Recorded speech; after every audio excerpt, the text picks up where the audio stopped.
और चलिए उत्तराखंड की खबरों में आगे बढ़ेंगे, बात करेंगे चमोली की। चमोली में मलारी नेशनल हाईवे अभी तक नहीं खुल सका है। लाता के पास में पहाड़ी का एक हिस्सा टूटकर सड़क पर आ गया, जिसकी वजह से भारत चीन सीमा को जोड़ने वाली सड़क बंद हो गई। हालांकि प्रशासन रोड खोलने की कोशिश में जुटा हुआ है। तस्वीरें आपको दिखा रहे हैं, पहाड़ी से एक बड़ा हिस्सा टूटकर सड़क पर आ गया था, भूस्खलन हुआ था, जिसके बाद में ये पूरी सड़क जाम हो गई थी, आवाजाही प्रभावित हुई। हालांकि अभी तक सड़क को दोबारा से सुचारू रूप से शुरू नहीं किया गया है, लेकिन टीम का कहना है कि जल्द ही रास्ता खोल दिया जाएगा। और ज्यादा जानकारी के साथ में नितिन सेमवाल जुड़ गए हैं। नितिन, क्या अपडेट? जी, मलारी राष्ट्रीय राजमार्ग जो लगभग कल 11 बजे बंद हो गया था लाता के पास, उसको खोलने का काम जारी है। कल रात भर वहां पे मशीन लगाई गई, लेकिन बताया जा रहा है कि अभी थोड़ी देर बाद या दोपहर तक मार्ग खुल सकता है, क्योंकि आधा चट्टान पूरा टूट कर आया, तो ऐसे में मार्ग खुलने में समय लग सकता है। हालांकि बीआरओ वहां पे मार्ग को खोलने में जुटा हुआ है, क्योंकि इस मार्ग के बंद होने से 1 दर्जन से अधिक जो ग्रामीण इलाके हैं उनका संपर्क फिलहाल तहसील मुख्यालय और जिला मुख्यालय से कट गया है। तो ऐसे में कहीं ना कहीं प्रशासन के सामने एक चुनौती है मार्ग खोलने की, और अब बताया जा रहा है कि मार्ग आज दोपहर तक सुचारू हो सकता है। जी, जानकारी देने के लिए बहुत शुक्रिया नितिन आपका।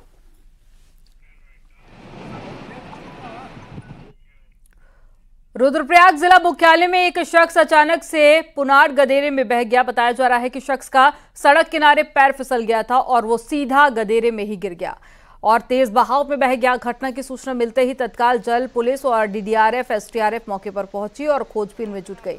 हालांकि अभी तक शख्स का कुछ भी पता नहीं चल सका।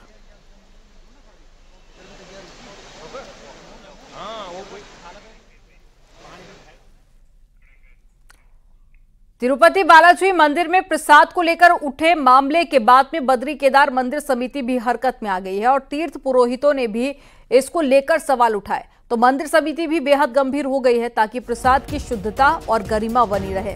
इसी को लेकर बद्री केदार मंदिर समिति अध्यक्ष अजेंद्र अजय ने अधिकारियों के साथ में बैठक की और धामों और मंदिरों में प्रसाद की गुणवत्ता, शुद्धता, प्रयोग में लाई जाने वाली खाद्य सामग्री की गुणवत्ता, रखरखाव, क्रय विक्रय सहित भंडारण के संबंध में चर्चा की गई।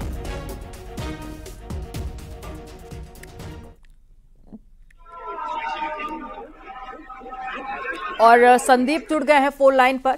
संदीप, बैठक की गई थी, क्या कोई बड़े फैसले भी लिए गए हैं या फिर जांच के कोई आदेश भी जारी किए गए हैं ताकि मंदिर या फिर धामों में कितनी शुद्धता से प्रसाद बनाया जा रहा है इसको परखा जा सके? जी बिल्कुल, आपको बता दूं क्योंकि हाल ही में एक मामला तिरुपति बालाजी का आया था, जहां पर जो प्रसाद था वहां पर जो भोग प्रसाद लगता है उसमें एक तमाम दिक्कतें आई थी। उसकी गुणवत्ता पर सवाल भी उठते, क्योंकि जब जांच की गई तो उसमें कई चीजें ऐसे पाई गई थी जो बिल्कुल धार्मिक मान्यताओं और महत्ता के खिलाफ थी। और उसको लेकर उस घटना के बाद लगातार यहाँ पर जो चारों धाम है और उसके साथ जो मठ मंदिर है उनके तीर्थ पुरोहित हैं, खासकर जो पंडित समाज के लोग हैं, उनके द्वारा इससे सवाल उठाए गए थे। क्योंकि जो पहले जो परंपरा होती थी चारों धामों में, वो परंपरा ये थी कि जो प्रसाद बनता था धामों के लिए वो स्थानीय लोगों द्वारा ही वहां पर बनाया जाता था, इसलिए उसकी गुणवत्ता और खासकर उसकी महत्ता को लेकर कभी ऐसी नौबत या सवाल नहीं उठे थे। लेकिन अब जब तीर्थ पुरोहित केदारनाथ द्वारा ये बातें उठाई गई और उनके द्वारा साफ मंदिर समिति से ये मांग की गई कि जो प्रसाद बनता है उसको स्थानीय स्तर पर ही बनाया जा रहा है ताकि उसकी गुणवत्ता बन जाए और इस प्रकार जो तिरुपति बालाजी में जो मामला सामने आए उस प्रकार के मामले सामने न आए। तो इसी को लेकर कल जो बद्री केदार मंदिर समिति के अध्यक्ष हैं अजेंद्र अजय और तमाम अधिकारियों ने वहां पर मीटिंग की मंदिर समिति के सभागार में, और उन्होंने तमाम बातें इसमें रखी गई हैं कि जो भी प्रसाद है उसकी गुणवत्ता और मान्यता को लेकर, उसकी महत्ता को लेकर किसी भी प्रकार की कोई बातें सामने न आए, इसको लेकर कड़े फैसले लिए जाएंगे और प्रसाद की नियमित जांच की जाएगी ताकि तिरुपति बालाजी वाली घटना कहीं भी दोबारा सामने न आए। जी ठीक है, जानकारी देने के लिए बहुत शुक्रिया संदीप आपका। मैं पंडित उमेश तुलसी के नाथ आज जैसे तमाम मीडिया के द्वारा, तमाम समाचार के चैनलों के द्वारा सुनने में आ रहा है कि सरकार तिरुपति बालाजी में जो भगवान का जो भोग लगता था उसके साथ जो है प्रशासन के द्वारा, वहाँ के स्थलीय कर्मचारी के द्वारा जो मिलावट कर दिया गया है वो सरासर सनातन धर्म के जो है विपरीत है। और मैं सरकार से हमें ये भी संदेह हो रहा है कहीं ये व्यवस्था केरल में भी न हो जाए, क्योंकि जो प्रसाद बनता है वो प्रसाद नीचे से बन के आता है, उन डिब्बियों में क्या है, उस प्रसाद में क्या मिला है, हमें इसमें संदेह है। साथ ही सरकार उत्तराखंड राज्य स्थापना दिवस पर राज्य सरकार एक बड़ी घोषणा कर सकती है। खबर है कि 60 साल के पूरे हो चुके बुजुर्गों को वृद्धावस्था पेंशन योजना दी जाएगी और इसके लिए शासन ने सभी जिलों के समाज कल्याण विभाग को बकायदा पत्र भेजा है और हर जिले में पेंशन के लाभार्थियों को ब्यौरा भी मांगा है। 9 नवंबर को राज्य स्थापना दिवस मनाया जाएगा। उम्मीद की जा रही है कि उसी दिन इसकी घोषणा की जाएगी।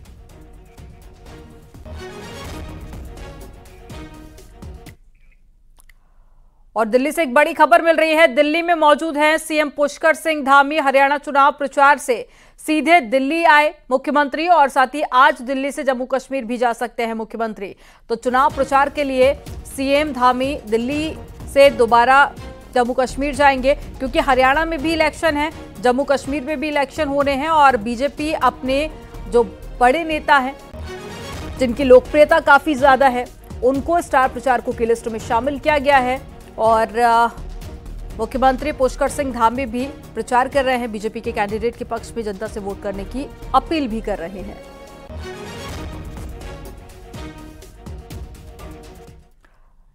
निकाय चुनाव में ओबीसी आरक्षण के लिए प्रवर समिति का गठन किया गया, जिसकी दूसरी बैठक आज होगी और पहली बैठक में 2 कांग्रेस विधायकों के न पहुंचने से बैठक पूरी नहीं हो पाई। कांग्रेस विधायक हरीश धामी और ममता राकेश इस समिति के सदस्य हैं, लेकिन पहली बैठक में वो नहीं पहुंचे थे। बीजेपी प्रदेश अध्यक्ष महेंद्र भट्ट ने कहा कि कांग्रेस ओबीसी आरक्षण को लेकर गंभीर नहीं है, लेकिन उन्हें गंभीरता दिखानी चाहिए और दोनों विधायकों को आज होने वाली बैठक में शामिल होना चाहिए।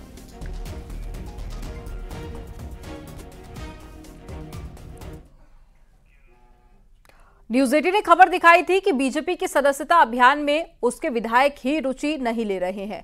कुछ यही हाल विधानसभा क्षेत्रों में भी नजर आ रहा है, जहां पर बीजेपी अपने तय टारगेट के अनुरूप 25% मेंबर भी नहीं बना पाई है। रिपोर्ट आपको दिखाते हैं।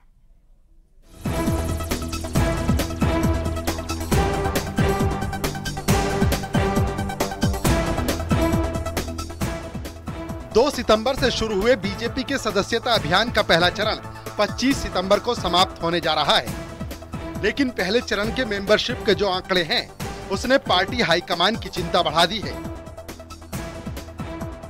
न्यूज 18 के पास मौजूद बीजेपी का एक्सक्लूसिव ऑफिशियल डाटा बता रहा है कि मेंबरशिप के तय टारगेट को पूरा करने में उसके विधायकों और पदाधिकारियों के पसीने छूट रहे हैं।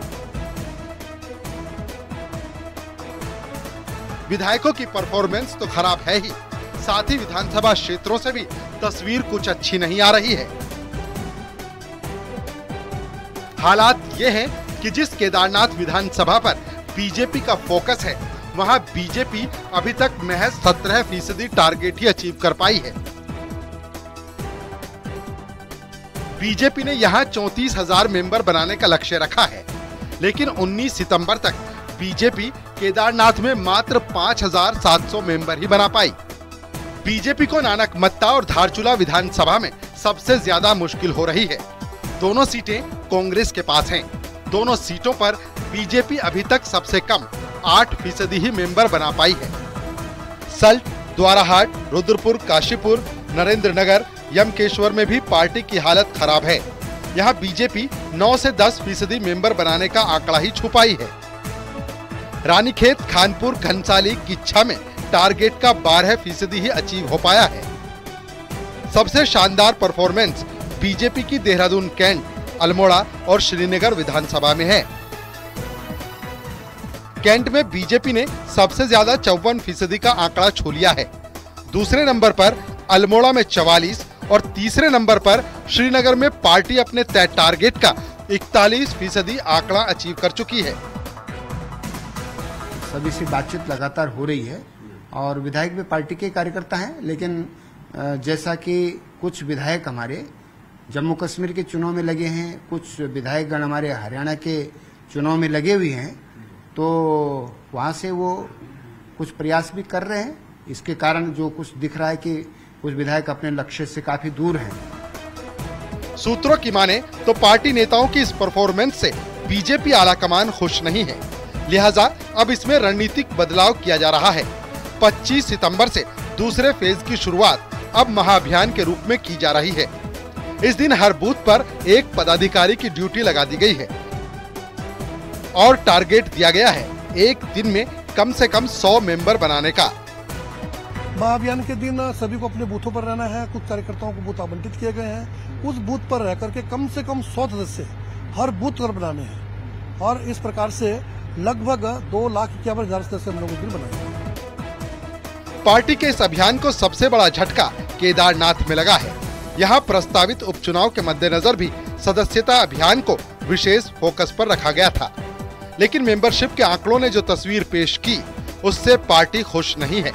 लिहाजा यहाँ अब 25 सितंबर से मंत्रियों के प्रवास कराए जा रहे हैं। न्यूज़ 18 के लिए देहरादून से सुनील नवप्रभात की रिपोर्ट।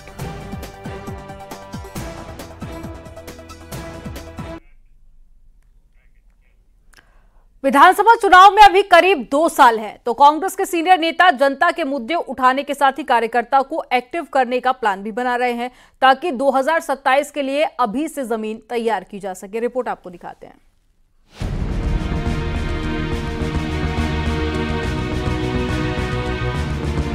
कांग्रेस के लिए 2027 का विधानसभा चुनाव करो या मरो का चुनाव होगा। एक और हार कांग्रेस का काम पूरी तरह खराब कर देगी। 2027 हारने की सूरत में वापसी बेहद मुश्किल हो जाएगी।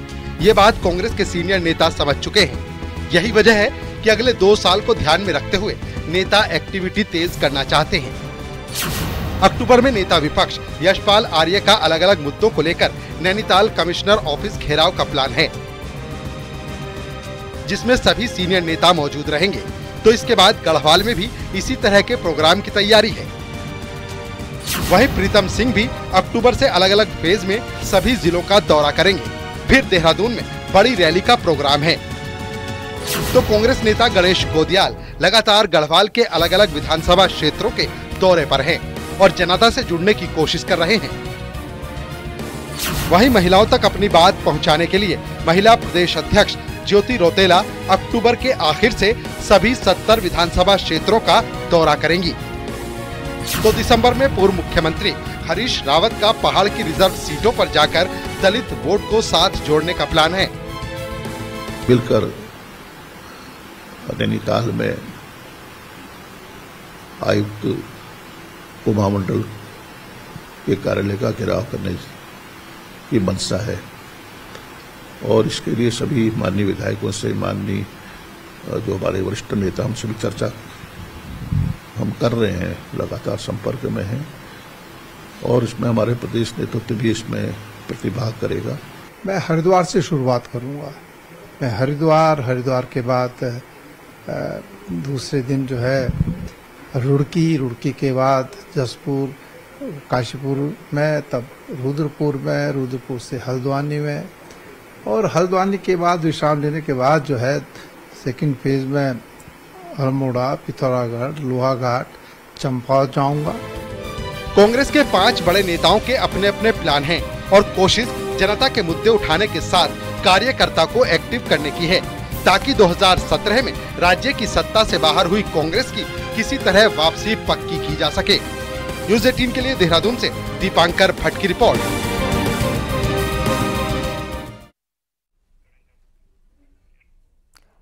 खाद्य मंत्री रेखा आर्य ने विभागीय अधिकारियों के साथ में राज्य और केंद्र पोषित योजनाओं की समीक्षा की। जिन योजनाओं में ढिलाई बरती गई उन पर अधिकारियों से नाराजगी भी जताई गई। उत्तराखंड के 1,84,000 अंत्योदय कार्ड धारकों को राज्य सरकार साल में 3 बार फ्री गैस रिफिलिंग देती है, जिसको लेकर अभी तक बजट रिलीज नहीं किया गया।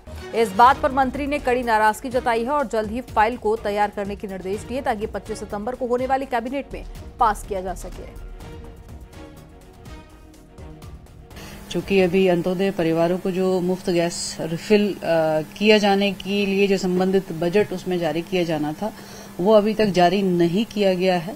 इसको लेकर विभाग से नाराजगी भी व्यक्त की है और चूँकि 25 तारीख की कैबिनेट है तो ये भी निर्देश दिया है कि शीघ्र जो है फाइल की मूवमेंट इतनी तेज की जाए कि हमारी 25 तारीख की कैबिनेट में वह आ सके। हरिद्वार के पथरी थाना क्षेत्र में पहचान छिपाकर नाबालिग लड़की से छेड़छाड़ करने वाले आरोपी को पुलिस ने गिरफ्तार कर लिया। आरोपी लड़के को हिंदूवादी संगठन के कार्यकर्ताओं ने लड़की के साथ में छेड़छाड़ करते हुए पकड़ा। वहीं जब आरोपी से उसका नाम पूछा गया तो उसने अपना नाम उदय चौहान बताया, जबकि आरोपी के आधार कार्ड के नाम में मुनव्वर अली था और जिसके बाद में लड़की की शिकायत पर पुलिस ने आरोपी को गिरफ्तार कर लिया।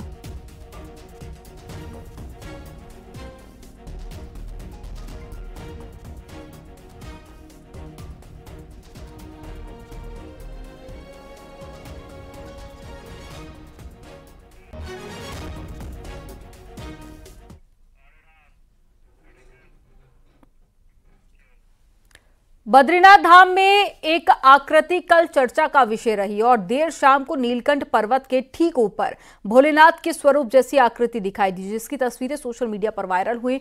लोगों का कहना है कि साक्षात भोले शंकर ने बद्रीवासियों को दर्शन दिए हैं, तो वहीं कुछ लोगों का कहना है कि कल देर शाम को बादल की छाया से इस तरीके से आकृति बनी जो ओम और महादेव की छवि जैसी दिखाई दी।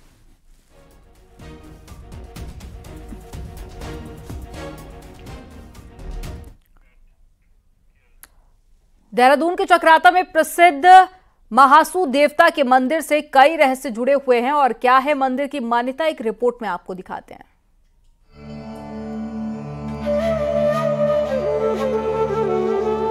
प्रकृति की गोद में बसा ये मंदिर है महासू देवता मंदिर। ये मंदिर त्यूनी मोरी रोड पर है। कहा जाता है कि यहाँ आकर भक्त जो भी मनोकामना मांगते हैं वो जरूर पूरी होती है। महासू शब्द की उत्पत्ति महाशिव से हुई है। कहा जाता है कि ये मंदिर एक नहीं बल्कि 4 देवताओं बासिक महासू, पबासिक महासू, बूथिया महासू और चालदा महासू का सामूहिक नाम है, जो कि भगवान शिव के ही रूप है।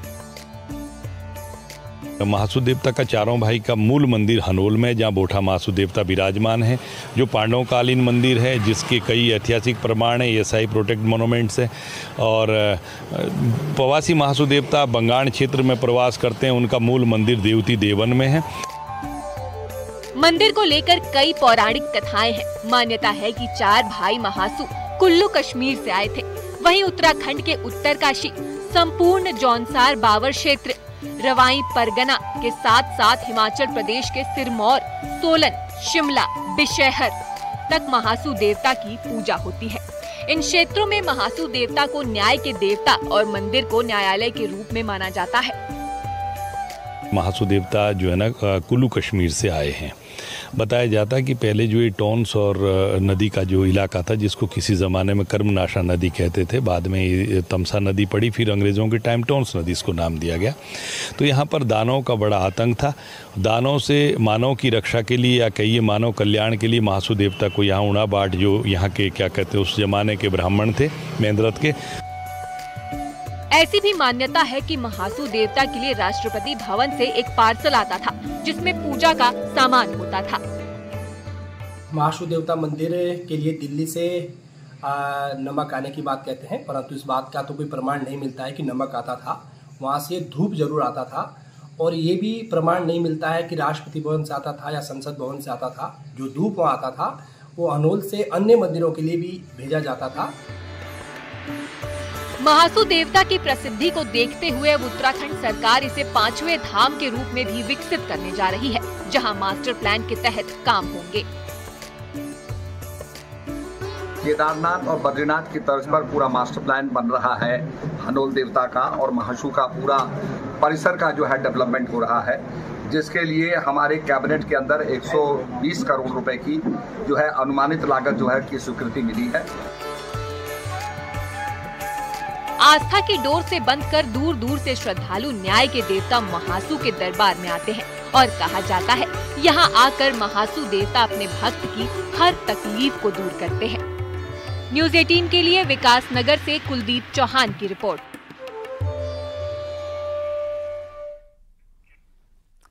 और अब देखते हैं पहाड़ टॉप 10।